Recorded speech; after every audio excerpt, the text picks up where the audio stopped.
This tape is intended as a quick guide to new medicine by Dr. Med Reich Gerd Hummer, especially about the topic of cancer. It is intended to provide a quick introduction to the topic and is intended as a supplement to the books by Dr. Hummer, Cancer, Disease of the Soul and Legacy of a New Medicine, Volume 1, The Ontogenetic System of Tumors with Cancer, Leukemia, Psychoses, and Epilepsy. Dr. Hummer, how did it actually come about that you became involved with the topic of cancer and even thought about the connections between the soul and diseases? Until 1978, I had not really dealt with this topic. I was an internist, had worked at university hospitals for 15 years, had taught students as a lecturer for 5 years, and I was a normal internist who also had some years of practice. Until 1978, as I said. Then something terrible happened. Because a wild-running Italian prince shot my son Dirk, without any reason, who was sleeping in a boat. That was a shock that caught me completely unexpectedly, as we say, caught me on the wrong foot. A shock against which I was powerless and could not react.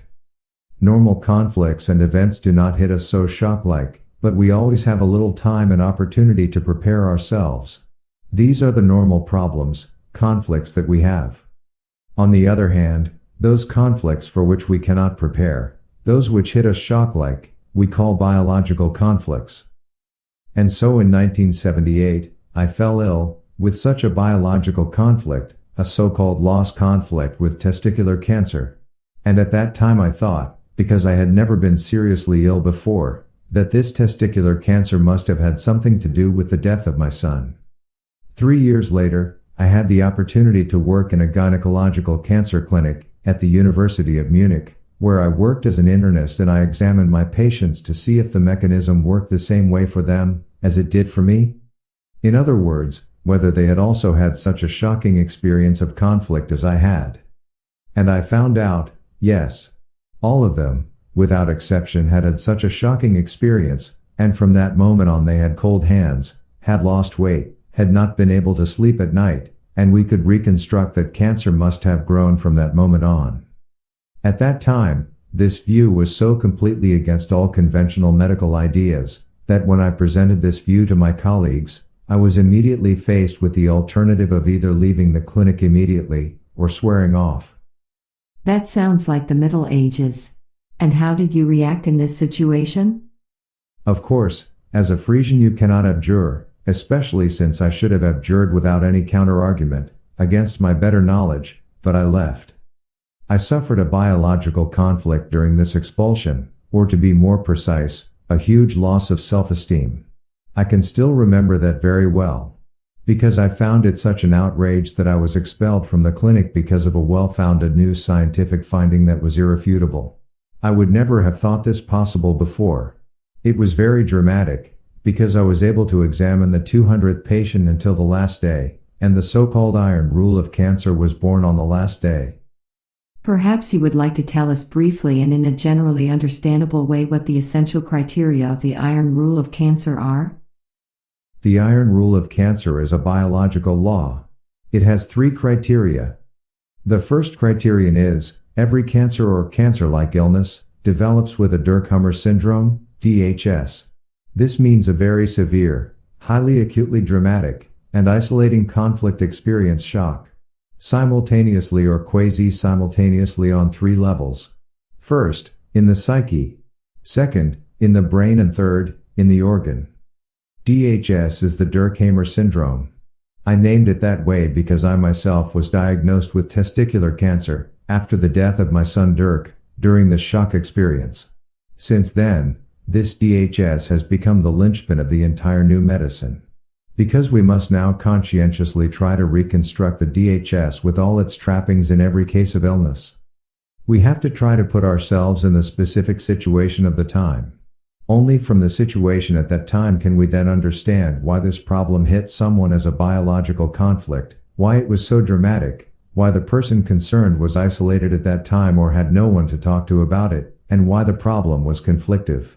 This means that the person in question either could not decide between 2 options, or had no opportunity to react to the problem at all. A good doctor must be able to put himself in the mind of an infant, even an embryo, an old man, a young girl, or even an animal. At the same time, he must also be able to put himself in the current situation of DHS at the time. Only in this way can he find out the difference between a problem, of which we have hundreds, and a biological conflict. But the iron rule of cancer has two more criteria. Yes, the second criterion is, the conflict content determines at the moment of the DHS both the localization of the hammer focus in the brain, as well as the localization of cancer or the cancer equivalent, that is the cancer-like disease, on the organ. There is no conflict as such, but each conflict always has a specific content. This content is defined in the second of the DHS. The content of the conflict arises associatively, which means through involuntary thought allocation and mostly past the filter of our mind. For example, a typical water or fluid conflict is, a tanker truck driver has an accident that causes the oil tank to leak, or a dairy driver has the entire milk tank leaked. This is associated with water or liquid and therefore causes a biological conflict, or water conflict for short, with a certain type of kidney cancer. This means that every conflict content has a specific type of cancer, and a specific place in the brain? Yes, a very specific relay in the brain. In the case of our kidney cancer, with a water or fluid conflict, depending on whether it is for the right or left kidney, a predetermined location in the brain is short-circuited at the second of DHS. This short circuit can be photographed with our computer tomographs. This place looks like the concentric rings of a target, or like the image of a water surface, into which a stone has been plunged. This phenomenon has always been misinterpreted by radiologists as an artificial product or artifact of the apparatus. Such a modified relay is called Hummer focus. However, the term was coined by my opponents, who had called these places I had discovered, the strange Hummer focus. And what is the third criterion of the iron rule of cancer? The third criterion is, the course of the conflict corresponds to a certain course of the Hummer focus in the brain, and a very specific course of cancer or cancer-equivalent disease in the organ. This can be summarized. This means that this biological conflict occurs on three levels: in the psyche, in the brain, and at the organ quasi-simultaneously. It is now obvious and can be proven at any time in the next best case, that the course of the conflict, or rather the disease on all three levels, is synchronous. If the conflict can be solved, we also see the change through this solution on all three imaginary levels, synchronously. That is, they are running parallel. And the subsequent healing process is also synchronous on all three levels. This is a so-called overdetermined system in the strict scientific sense, whereby, if you know one level exactly, you can open up and find the other two levels. This means that we have an organism that we only think of in three levels, but which is a unity. A small example of this. After a lecture near Vienna, in May 1991, a doctor brought me a brain-computer tomogram of a patient and asked me to tell the other 20 colleagues present, including several radiologists and computer tomogram specialists, what organ findings the patient would have in the associated conflicts. So I had only one level, namely the brain level of our imaginary three levels. I diagnosed from the CT of the head, a freshly bleeding bladder carcinoma in the healing phase, an old prostate carcinoma, diabetes, an old bronchial carcinoma, and a sensory paralysis of a certain area of the body, and of course the corresponding conflicts. Thereupon the doctor stood up in front of all colleagues and said, "Mr. Hummer, congratulations. 5 diagnoses, 5 bullseyes. That is exactly what the patient has. And you can even distinguish between what he is now and what he had before. Fantastic." One of the radiologists said, "As of today, I am convinced of your method. After all, how could you guess a freshly bleeding bladder carcinoma? I had evaluated the CT with no findings. But after they showed us the relays, I can understand their findings." Maybe we can stay on the psychological level for a moment. How can I find out whether I suffered such a shock, which then causes corresponding cancer? How can you recognize this? Yes, there are very precise characteristics that are very different from the normal conflicts and problems that we have all over the country every day.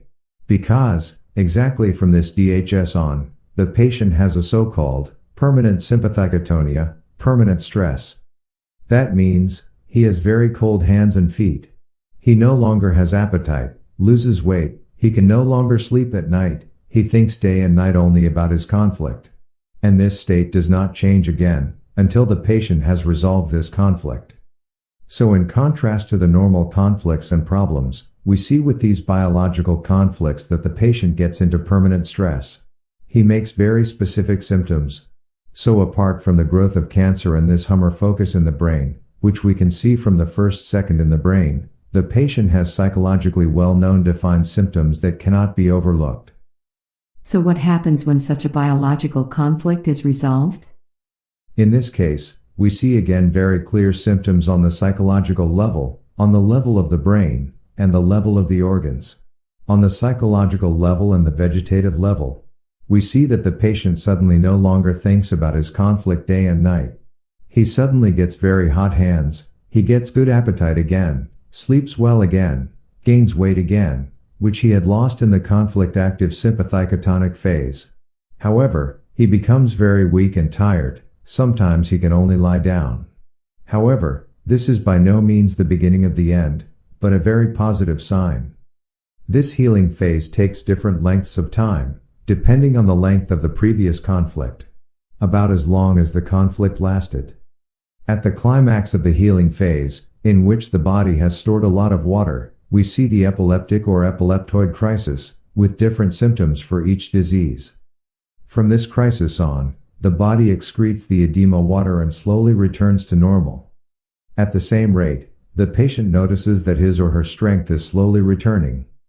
And at the brain level, parallel to this, during the healing phase, we see that the Hummer focus, which had a shooting target configuration in the conflict active phase, is now getting edema. That is, it turns dark, and the rings in the computer tomogram become blurred and dark, and the whole relay in the brain swells up considerably. The epileptic, or epileptoid crisis just mentioned, which is triggered by the brain, marks the climax of the edema there as well, or the transition point back to normality. During the second half of the healing phase, harmless brain connective tissue, so-called glia, is stored in the brain to repair the Hummer focus.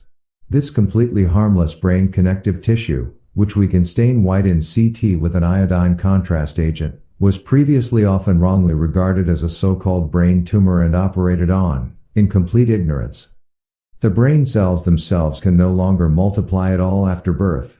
Therefore, real brain tumors cannot exist at all.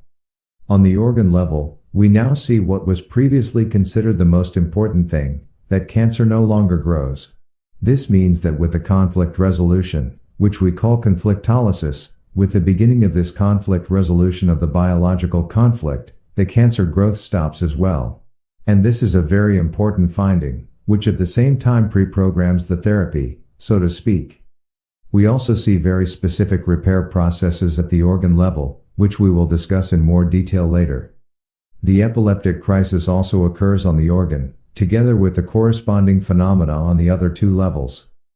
Could you describe what an epileptic crisis like this is?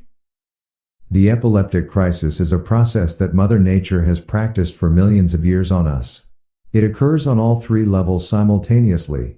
The purpose of this crisis, which occurs at the peak of the healing phase, is to return to normality. What we usually call an epileptic seizure, with muscle spasms, is only one special form of epileptic crisis. Namely, the one after the resolution of a motor conflict. Epileptic-like, that is, epileptoid crises, however, are found to be somewhat different for each disease, in principle, for all diseases. Mother Nature has come up with a trick for this important process. In the middle of the healing phase, the patient experiences another physiological conflict recurrence. This means that each patient is confronted with his or her conflict for a short period, which means that he or she enters the stress phase for a short time, gets cold hands, is centralized with cold sweat, and experiences all symptoms of conflict activity again, for a short time. The purpose is, as already mentioned, to squeeze out and excrete the brain edema and to return the patient to normal. After the epileptic crisis, the patient will warm up again. The patient then experiences the first small phase of urinary flow. From the epileptic crisis onwards, the patient is on the direct path to normalization. This means that once the patient has overcome this crisis, nothing exciting or bad usually happens anymore. At the end of the healing phase, the second phase takes place, namely the great urinary flood phase, also known casually as the peeing phase, where the body eliminates the remaining edema. The dangerous point is right at the end of the epileptic or epileptoid crisis. This is where it becomes clear whether the epileptoid crisis has been enough to turn the wheel. The best known epileptic crisis is the heart attack. Other epileptoid crises are, for example, pulmonary embolism, the hepatitis crisis, or the so-called pneumonia crisis. For the body to manage the change, of course, we support it in severe cases with a strong injection of cortisone, that is when the conflict has lasted a long time. In very severe cases, the cortisone can also be given in advance. Maybe you can give us some typical conflicts as an example. And what else I think would be interesting, why do you call them biological conflicts? We call them biological conflicts because they are to be understood in terms of developmental history and can be found analogously in humans and animals, and they are also analogous. They have nothing to do with the problems and conflicts that we otherwise have, with the intellectual psychological conflicts. They are conflicts of a fundamentally different quality. They are disturbances in the archaic behavioral program of our brain that are quasi-planned by nature. We think that we think. In reality, the conflict has already started associatively within seconds before you even start to think. For example, if the wolf robs of the sheep mother a cub, then the sheep mother suffers a mother-child conflict, just like the human mother. The sheep mother will suffer her suckling cancer on the same side as the human mother suffers from her breast cancer, depending on whether she is right or left-hoofed, or left or right-handed. At the same place where the relay for mother-child behavior is at the mother, and the disturbance of the Hummer focus for the mother-child conflict, or the nest area conflict. In the infant, the relay for the child-to-mother relationship, especially the sucking behavior, and in the case of a disorder, the Hummer focus for the child-to-mother conflict, is at the same place. We can classify all our biological conflicts in terms of developmental history. We know when the respective specific behavior patterns were developed and programmed in terms of developmental history. Therefore, there are not only organs and brain areas that belong together, but also conflicts that are entwined historically. All psychologically related disorders are, as already mentioned, closely related in our brain, and they are also organically close together, in terms of developmental history, and they have the same histological cell formation. We see a wonderful order of nature when we learn to look at the behavior of our organism from the perspective of developmental history. Could you perhaps give us a few examples from everyday human life? Yes, suppose a mother has her child by the hand, stands on the sidewalk, and talks to a neighbor. And the child tears loose, jumps into the street, and the brakes of a passing car screech. The child is hit or run over. The mother hadn't expected anything of this kind and is now suddenly caught cold, at the wrong foot. She freezes in fright. The child is taken to the hospital, perhaps in danger of death for days. The mother has ice-cold hands, can no longer sleep, can no longer eat, is in constant stress. And from that moment on, a lump begins to grow in her left breast, if she is right-handed. She suffers a typical mother-child conflict with shooting disc configuration in the right cerebellum. Now, when the mother can bring her child home from the hospital and the doctors tell her, well, that went off quite well and the child is now healthy again. From that moment on comes the conflict resolution phase. The conflict is resolved. From then on she has warm hands again, can sleep again, gains weight again, has a good appetite. This is a typical conflict process, which is virtually the same in humans and animals. Another example. A woman catches her husband in bed with her best friend. She suffers from a sexual frustration conflict. In biological language, a conflict of not being copulated, with a cervical carcinoma on an organic level. If the woman is right-handed. In the same situation, however, the same conflict does not necessarily result in every person. Because, if the woman had not weighed her husband anyway, and had long since thought of divorce, Then she feels this catching in flagranti, not as a sexual conflict, but at best as a human conflict of lacking solidarity with the family. This conflict would be a partner conflict, and would cause breast cancer in the right breast if the woman is right-handed. From a psychological point of view, the same event, with different psychological constellations, is only seemingly the same, but in reality, it is completely different. The decisive factor is not only what happens, but how the patient experiences it psychologically at the moment of DHS. The same event could in this case also cause a fear-disgust conflict with hypoglycemia, which means low sugar of the blood. If the woman had discovered her husband in a very ugly situation, for example with a prostitute, or it could trigger a self-devaluation, with or without sexual conflict, if the woman had discovered her husband with a girl, 20 years younger. The feeling would then have been something like, yes, I can't keep up with that, I can't offer him that. In such a case, the pubic bone of the pelvis would be affected in the skeletal system, where osteolysis, that is, decalcification, would appear as a sign of sexual self-devaluation conflict. All these things need to be known, to find out what the patient was thinking at the moment of DHS. Because in this second, the track is laid, on which the disease will roll as it progresses. This track is a very significant image because all possible later setbacks and recurrences, all run again on this track that was once laid. We can literally speak of an allergy to conflict. Dr. Hummer, is it possible to treat a patient with the iron rule of cancer? In principle, yes. But the iron rule of cancer is only the first biological law of new medicine. But there are a total of 4 biological laws that I have found empirically. That is, based on the observation of 15,000 cases I collected and documented so far. If you want to work conscientiously, you should check each case according to all 4 biological laws. Perhaps we should go one by one. What is the second biological law you have found? The second biological law of new medicine is the law of the 2-phase nature of diseases. All diseases, not only cancer? Yes, all diseases of the entire medical system are in this 2-phase system. In the past, in ignorance of these interrelationships, roughly speaking, we have seen 1,000 diseases. 500 of them were cold diseases, where the patient had narrowed skin vessels, was pale, lost weight.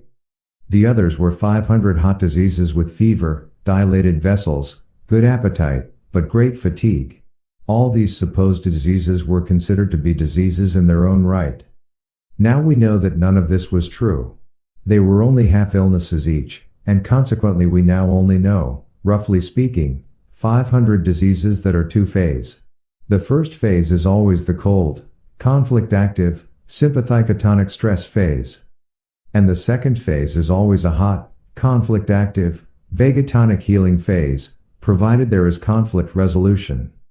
In the brain, of course, the Hummer focus for these 2 phases are in the same place.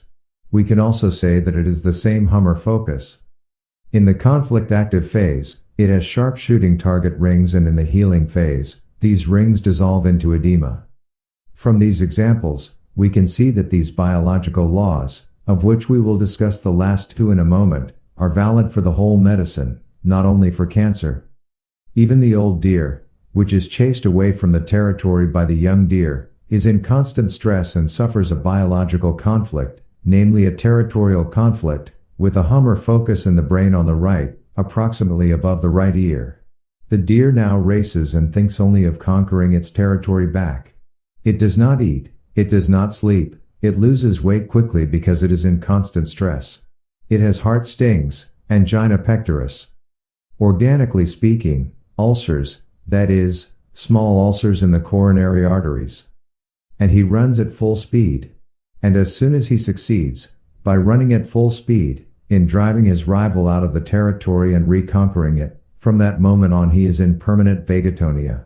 He eats well again, a great tiredness comes over him, gains weight again, has hot extremities. At the peak of the healing phase, he suffers a heart attack, as an epileptoid crisis. When he has survived it, he is allowed to own his territory again. In the animal kingdom, this is the course of events, just like in humans.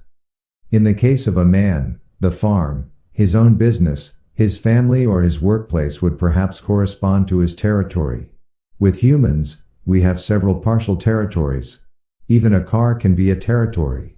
In humans, you only notice the heart attack if the conflict has lasted at least 3 to 4 months, and it is usually fatal if the conflict has lasted longer than a year, and you overlook the onset of the vagatonic healing phase.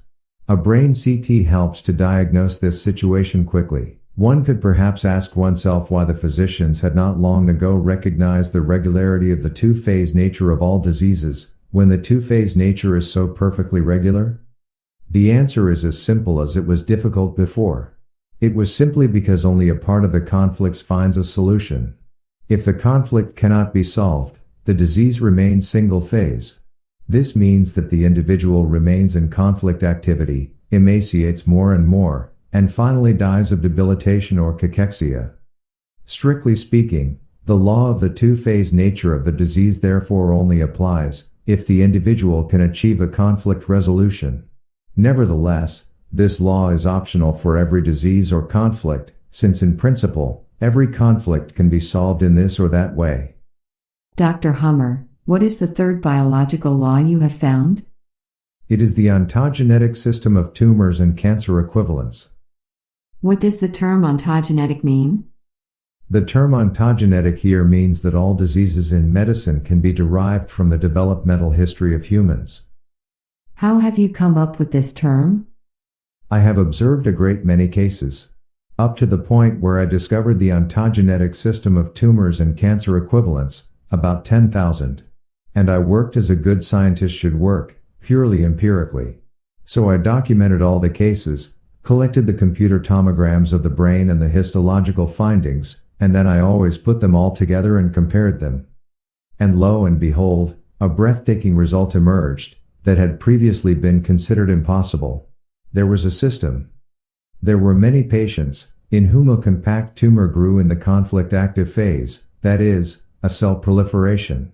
And there were others, something grew in the healing phase, in the vagatonic phase, after conflictolysis.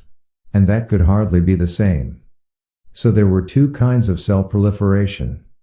One kind of cell proliferation in the conflict active, sympathicotonic phase, and the other kind of cell proliferation in the healing phase, namely, in the diseases which had holes, necroses or ulcers, as we call them, in the conflict active phase, cell fusion or cell loss. So this disease had a cell proliferation in the healing phase. Now I have compared these different manifestations again and again. And there I found, as I said, a system. The tumors that were formed in the conflict active phase by cell proliferation always had their relays in the brain adjacent to each other, all in the brain stem and the cerebellum. These two parts of the brain together, we call the old brain. So, all cancers that reproduced cells in the conflict active phase had their relays, their place from where they were directed, in the old brain. And all the so-called tumors, which are just an excessive kind of healing, which did cell proliferation in the healing phase, they were in the conflict active phase, holes or ulcers or necroses. And their relays in the brain are always in the cerebral cortex. The realization of these connections was the birth of the so-called ontogenetic system of tumors and cancer equivalents in 1987. According to the iron rule of cancer and the law of the two-phase nature of all diseases, the very first systematic classification of all medicine. The term ontogenetic here means that neither the localization of the Hummer focus in the brain, nor the type of tumors or necroses, that is, their histological formation, are random, but that everything is very logically and understandably predetermined by the history of human development, in other words, ontogenesis. We say that ontogenesis is a recapitulation of phylogenesis. This means that the development of the different species up to the human being, in the embryonic period of the child and the infancy, is recapitulated. We now know 3 different cotyledons in embryonic development, which are formed during the very first development of the embryo, and from which all organs are derived. The inner cotyledon or entoderm, the middle cotyledon or mesoderm, and the outer cotyledon or ectoderm. Every cell or organ of the body can be assigned to one of these so-called cotyledons. The cells or organs that develop from the inner cotyledon have their relays, that is, their control site in the brain stem, in the oldest part of the brain. In the case of cancer, the organs belonging to this inner cotyledon multiply with compact tumors of the adenocell type. All cells or organs that have developed from the outer cotyledon have their control relay in the cerebral cortex, the youngest part of our brain. In the case of cancer, they all cause cell loss in the form of ulcer or ulcers, or a loss of function on an organic level, such as diabetes or paralysis. In the middle cotyledon, we distinguish an older and a younger group. The cells or organs belonging to the older group of the middle cotyledon have their relay in the cerebellum, that is, they still belong to the old brain and therefore, in the case of cancer, also make compact tumors in the conflict active phase, namely of the adenoid cell type. The cells or organs that belong to the younger group of the middle cotyledon have their control center in the cerebral medulla and, in the case of cancer, necroses or tissue holes, or cell fusion in the conflict active phase. For example, the holes in the bone, spleen, kidney, or ovary, called bone osteolysis, spleen, kidney or ovary necrosis. This shows that cancer is not an absurd event, an accidental wildly occurring cell, but a very well understandable and predictable process, which is precisely adapted to the ontogenetic conditions. Growth, so it seems to me, is not equal to growth. Perhaps you can explain this different growth using certain diseases to make it clearer. Yes, that is the reason why it was never possible to bring a system into the whole process of cancer development, because there was no system at all. According to the idea of the previous medicine, which was called conventional medicine, which I now call the medicine of the students, one had classifications, which had nothing systematically to do with each other. It was said that cancer is, when cells grow excessively. But, as we can see now, cells can grow excessively in very different phases. So in the conflict active phase, cells can grow, and in the conflict healing phase, cells can overgrow. For example, when a patient has an indigestible conflict, he has already swallowed a morsel, but now he cannot digest it. For example, he has already bought a house and suddenly he realizes that the purchase contract is invalid. He has been cheated, and he loses the house again. Then he can get, for example, a stomach carcinoma, a huge cell proliferation in the stomach. We call it an adenocarcinoma, a cauliflower-like growing adenocarcinoma of the stomach. He suffers this carcinoma in the conflict active phase, and the corresponding Hummer focus is located in the old brain, on the right side of the brain stem, in the so-called pons. Another case. A patient suffers a water conflict, which is a conflict with liquid, with water or similar. For example, when swimming in the Mediterranean Sea, a young patient loses his strength, almost drowns, and is rescued and revived in literally the last second. From then on, he dreamed of drowning for months and never wanted to go to the water again. In the process, he suffers from renal parenchyma necrosis cancer, then has necroses in the renal parenchyma, that is, in the renal tissue cell fusion, thus necrosis. Until finally all renal tissue is used up and the kidney is without function. When the conflict was finally resolved after years, because the patient's little daughter wanted to splash around at the sea so much and the patient took a vacation at the sea for the first time, a large renal cyst formed during the healing phase, that is, cell growth within the healing phase. And the original purpose of this cyst was, the cyst indurates, solidifies, let's say with a kind of connective tissue, but which has as its goal to become kidney tissue again and to excrete urine. In general, we have arrived at the question of what the tumor's original purpose was, or perhaps still is today. Namely, these cancers or tumors were not senseless, but they were something meaningful. For example, if the morsel is already in the stomach, meaning it has already been swallowed, but cannot be digested because it was too big, then the organism has created a huge tumor. But this tumor is not something senseless, but rather digestive cells, that is, intestinal cells that produce an enormous amount of digestive juice, and thus make this morsel digestible, so that the morsel can be brought down and digested, in the animal kingdom. And in the same way, we have just seen that this kidney cyst, originally had the sense to build a new large piece of kidney, which then can really excrete urine. So this is the sense of these different cell growth tumors, which we could not distinguish before, but now we can distinguish them exactly, which we can also distinguish according to the brain, which we can distinguish according to the histological formation, and which we can distinguish according to the conflicts. And all these connections are summarized in this ontogenetic system of tumors and cancer equivalents? After all diseases that we know of in medicine follow these four biological laws. They can be interrogated and reproduced according to these biological laws, and also according to this ontogenetic system of tumors and cancer equivalents. In the psyche and the brain, all phenomena in the same phase are the same. Only on the organ level do they differ. There the old brain-controlled organs show cell growth in the conflict-active phase, while the cerebral-controlled organs have holes, necroses, or ulcers in the same conflict-active phase, thus cell fusion. In the healing phase, everything then behaves exactly the opposite way. Here, the old brain-controlled organs decompose their tumors with the help of special microbes, while also in the healing phase the holes and ulcers of the cerebral-controlled organs are filled up again, with the help of viruses and bacteria, with swelling. Here we are now, I think already at the fourth law? Yes, the ontogenetic system of microbes. Dr. Hummer, what role do microbes play in your system? In this context, we also hear a lot about the immune system. Until now, we had only understood the microbes as if they caused the so-called infectious diseases. And that seemed to be a logical assumption, because we always found these microbes in the so-called infectious diseases. But that was not true. And the whole immune system was also just a big mirage of hypotheses. Because, in the case of these supposed infectious diseases, we had also forgotten, or overlooked this first phase. Because these alleged infectious diseases were always preceded by a conflict-active phase. And only with the resolution of the conflict, these microbes may become active. They are directed and activated by our brain. So they are not our enemies, but they help us, they work on our orders. On the command of our organism, directed by our brain.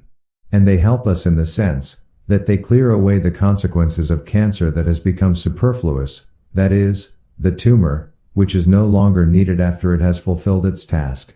Or in the sense that the bacteria and viruses help rebuild the holes, necroses, tissue destruction of the other group, the cerebrum group.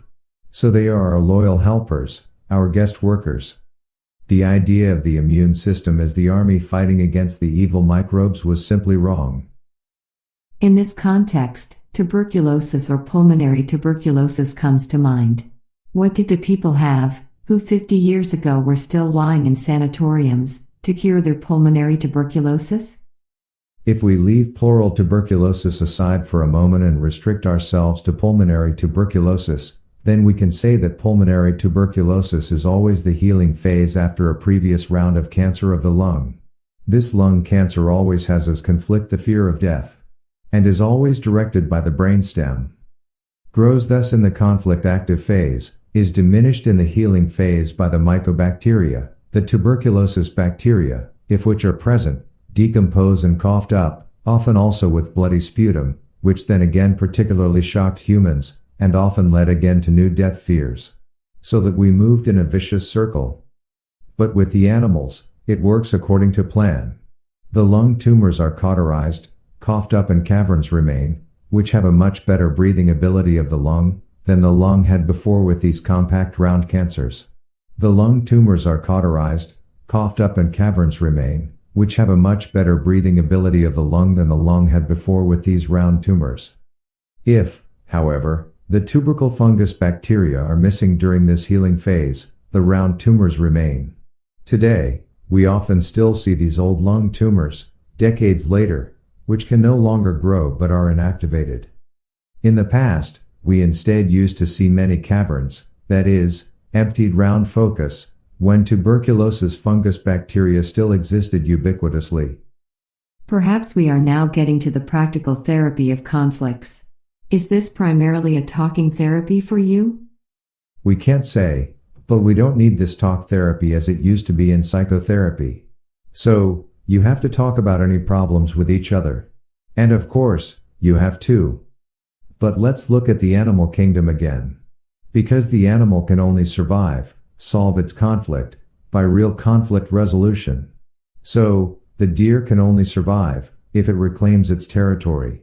The animal mother, who has snatched away the young from the robber, can only survive if she either snatches the young from the robber again, or Mother Nature has an aid built in there. If this mother gets a new young again, as fast as possible, then the conflict is solved more realistically. And so we should try to solve the conflict in a real way with humans. That means to solve conflicts practically. A man, who has lost his wife, needs his wife back, or another woman. The deer needs its territory back, or another territory. The practical solution is always the best and most durable. Is a definitive solution?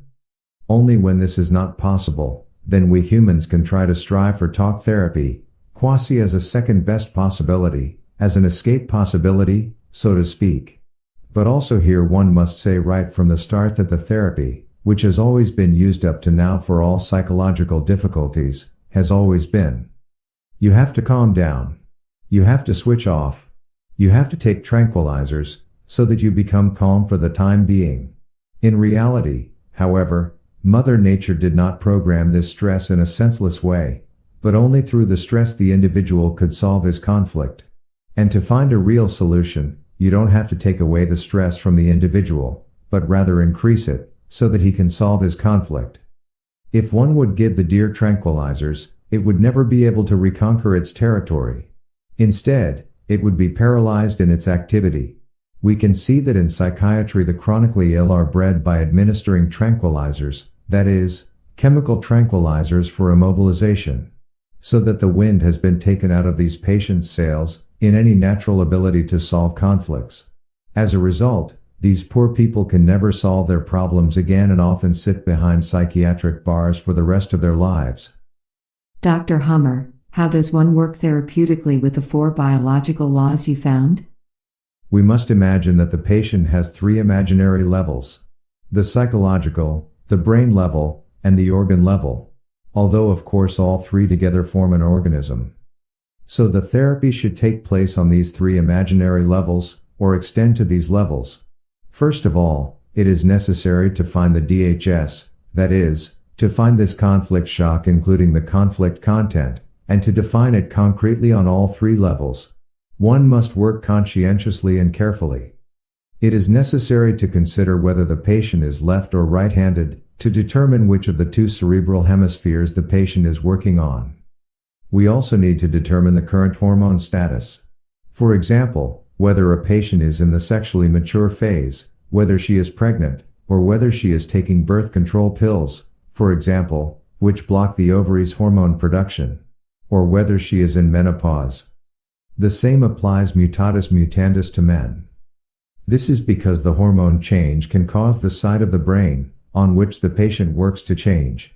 So a woman taking the pill may react in a masculine way, and may also have masculine needs and conflicts. A woman taking the pill, for example, usually reacts with a male territorial conflict, if her partner runs away or runs away from her territory.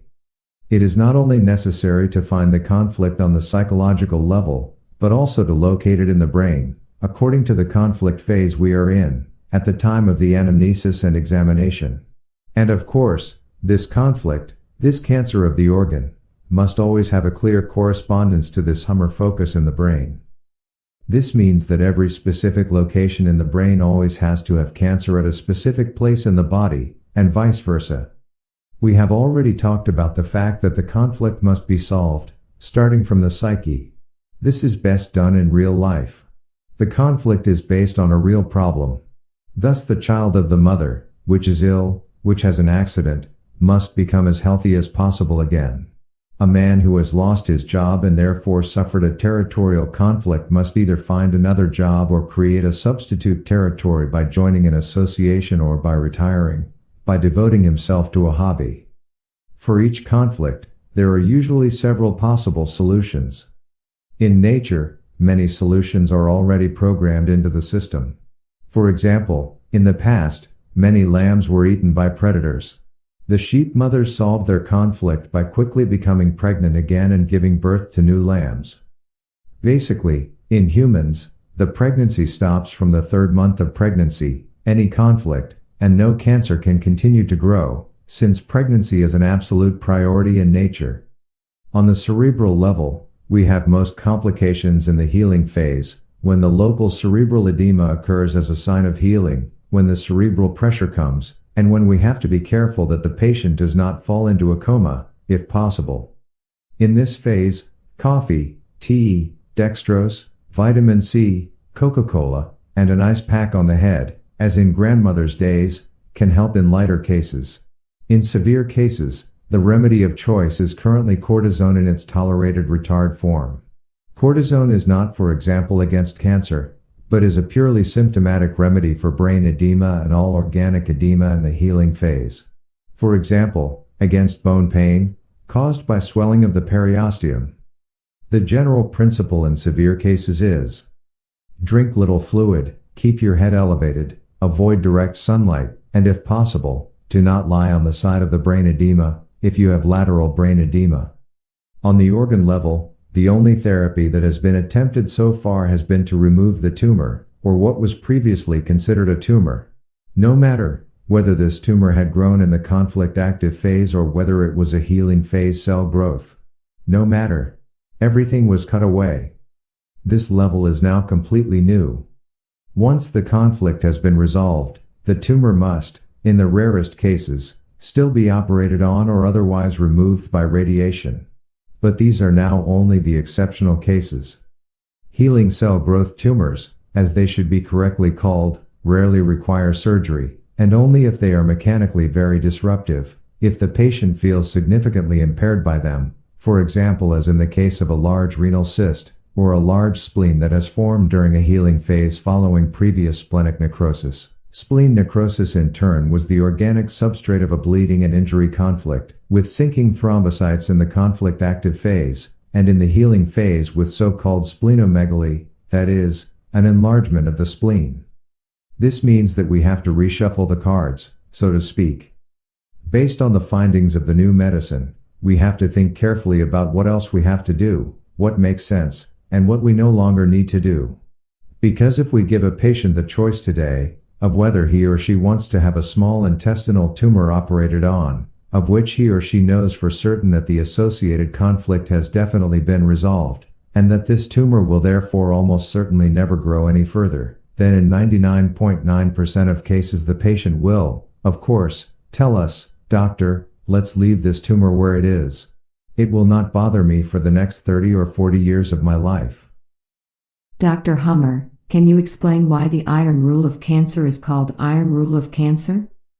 It is called iron because it is a biological law.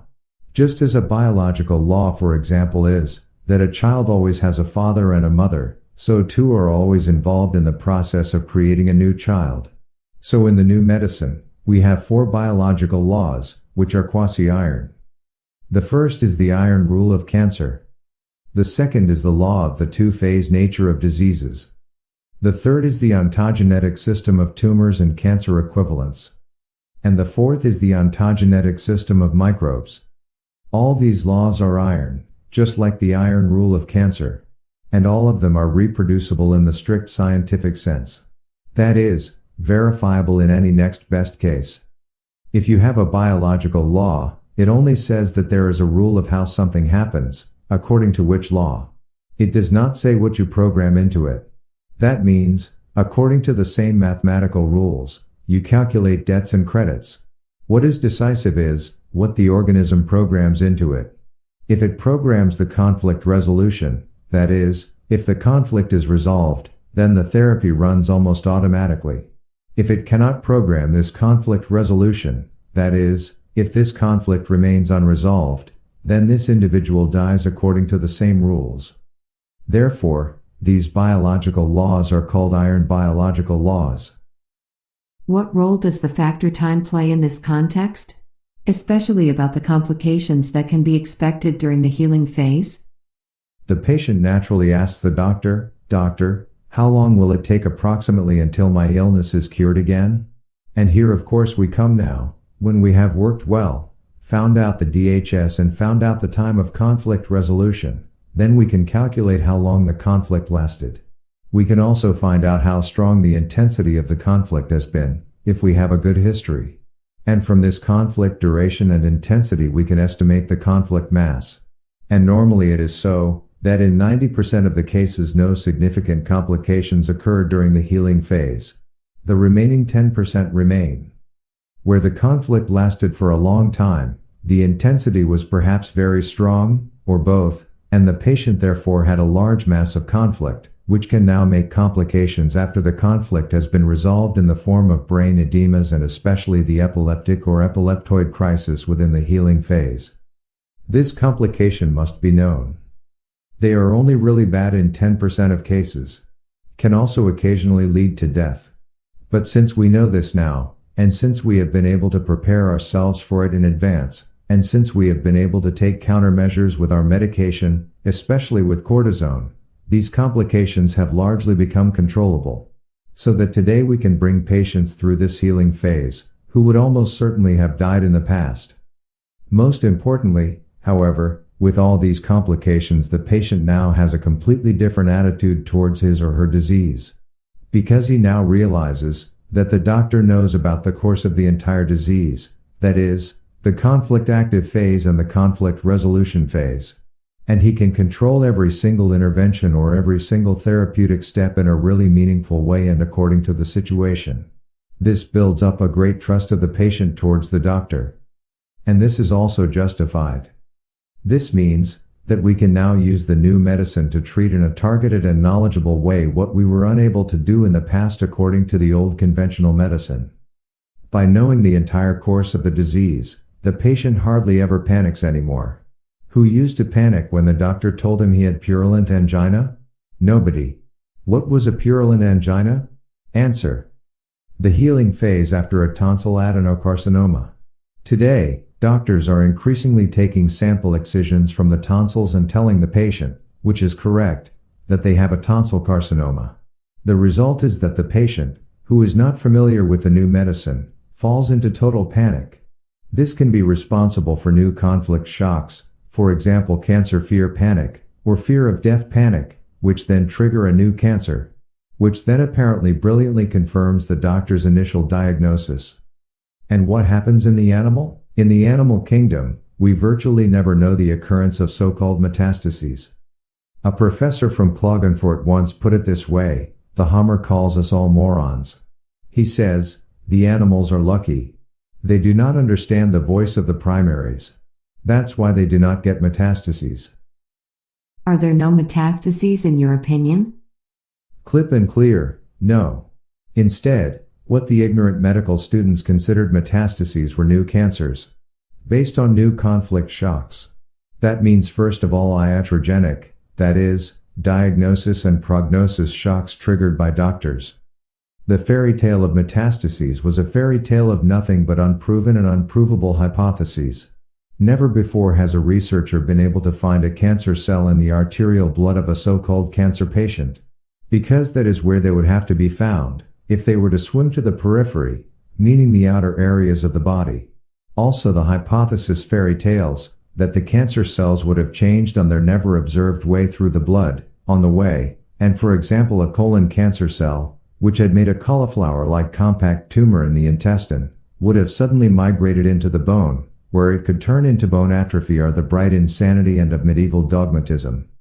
The ontogenetic system has probably finally disproved that a cell, which was previously controlled by the old brain and made compact tumors, for example, suddenly leaves its associated brain relay, couples to the cerebrum, and suddenly produces cell loss.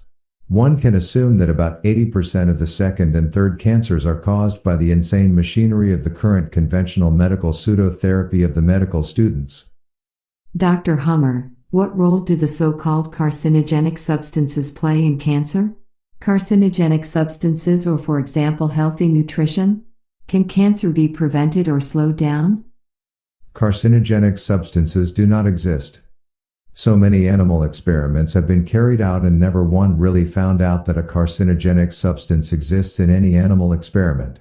Of course, such idiotic experiments have been carried out, that rats have been injected with horrible highly concentrated formaldehyde into their noses for a whole year, which they normally avoid, and the poor animals ended up with nasal mucosa cancer.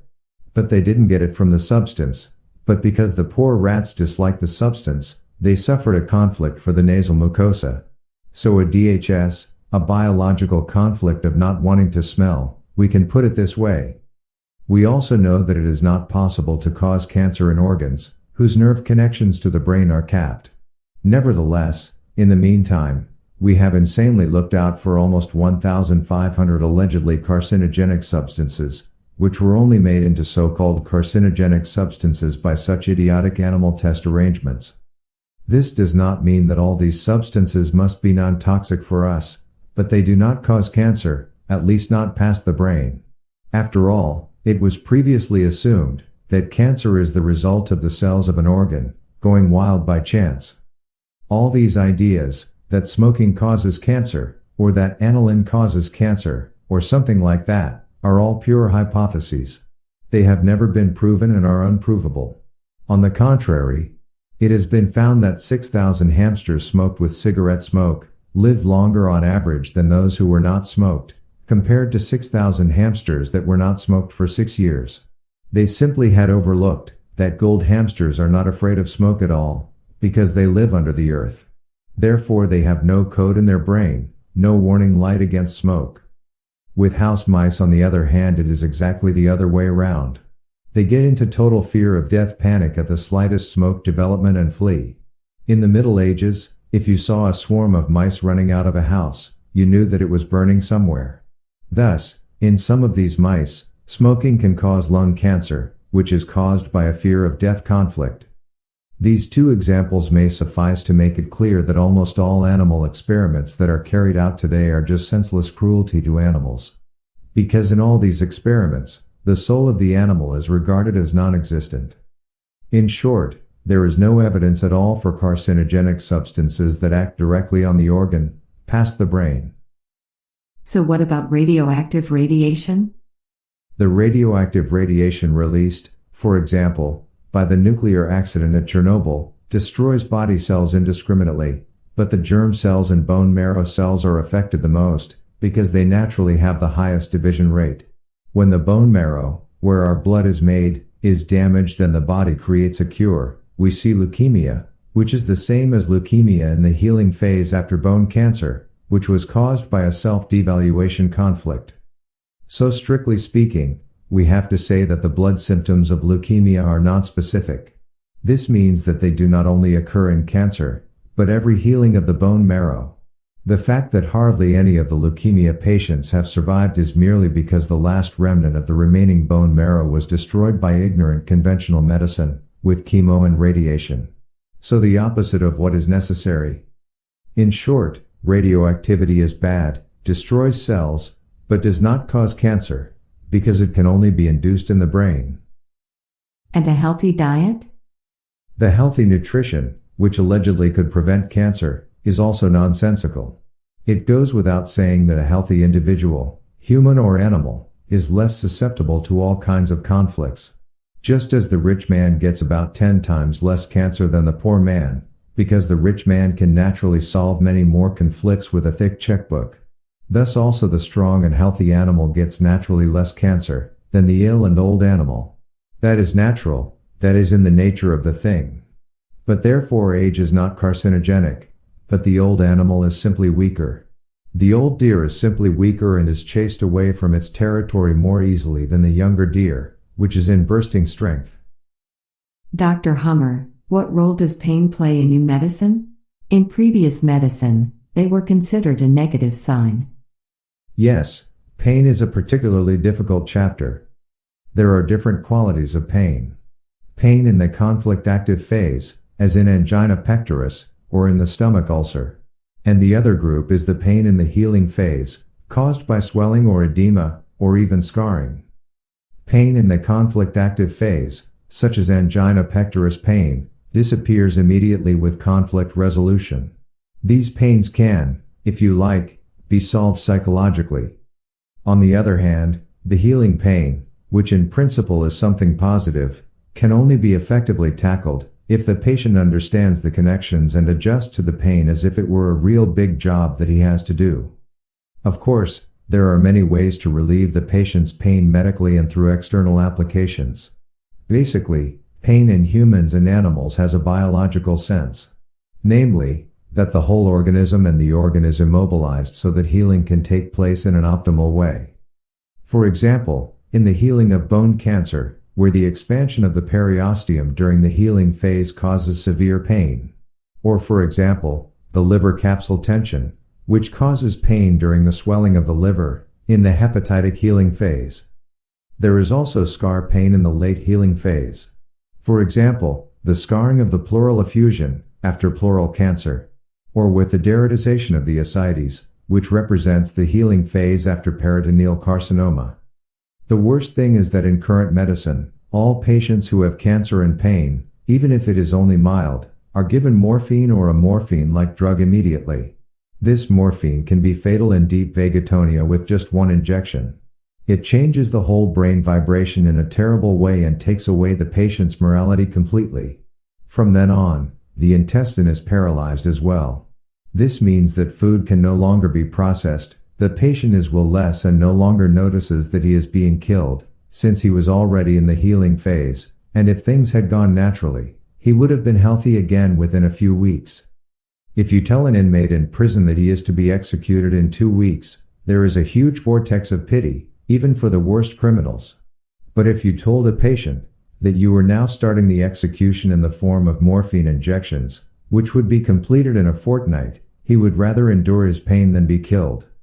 When patients look back on the relatively short period of pain later, they are grateful that they were saved from morphine death, which they would have surely succumbed to, after 2 to 3 weeks of morphine, Voltaren, Valeron or Temgesic in the healing phase.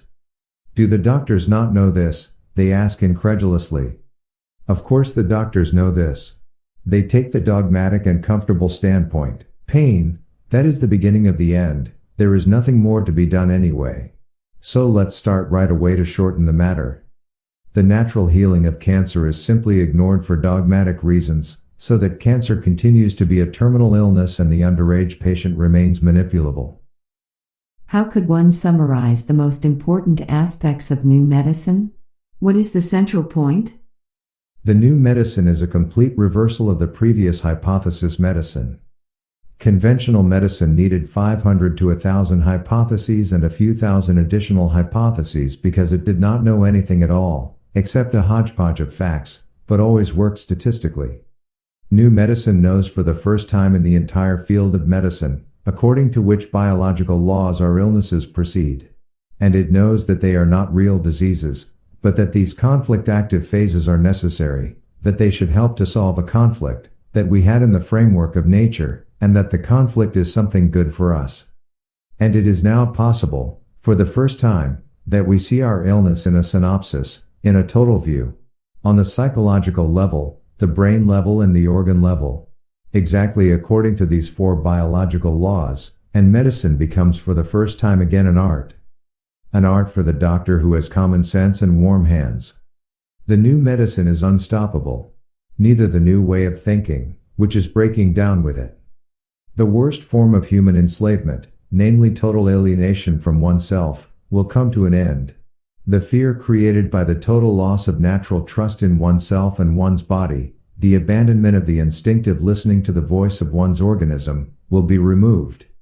With the understanding of the connections between psyche and body, the patient also understands the mechanism of the panic, irrational fears of prognostically supposedly inevitable threats, which only become inevitable and mortal because the patient believes them. Because he is afraid. And so also, which from this fear of a supposedly self-destructive cancer mechanism, the allegedly infinite life-consuming metastasis growth etc., grown infinite power of the physicians. The responsibility, which in truth they never took and could never take over, they must now return to the patients themselves. This new medicine can mean real freedom for those who really understand it. Dr. Hummer, what does the title of your book Legacy of a New Medicine mean? I see the findings of the new medicine as the legacy of my dead son Dirk, through whose death I had fallen ill with cancer. I am administering this legacy to pass it on with an honest heart to all affected patients. so that with the help of this new medicine they can understand their disease and thus overcome it and become healthy again.